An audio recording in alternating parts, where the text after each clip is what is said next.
मुराद, जी किस फ्लोर पर जाएंगे मिस हयात? किसी फ्लोर पर नहीं जाना। हयात ये क्या कर रही हो? तुमने ही तो कहा था डिस्टेंस रखेंगे। इस वक्त मुझे किसी बात की परवाह नहीं है, और तुमने नहीं कहा था कि तुम्हारे साथ मैं हमेशा सेफ हूँ? तो इस वक्त भी सेफ हूँ ना? कुछ भी चेंज नहीं हुआ या नहीं?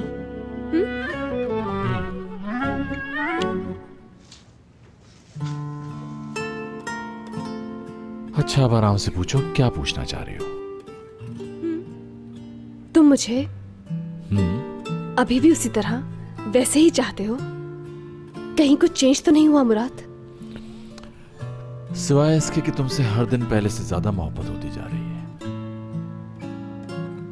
वल्लाह मुराद, वल्लाह।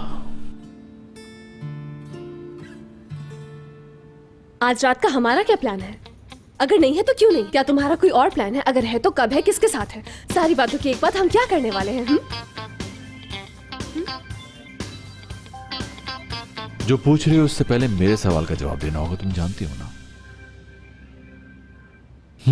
तो इस वक्त बेहतर यही है कि हम दोनों अपने अपने सवाल एक तरफ रखें और इन लम्हों को एंजॉय कर लें, ठीक है?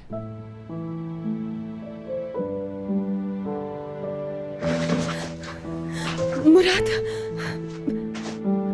लिफ्ट में बहुत सफोकेशन हो रही है।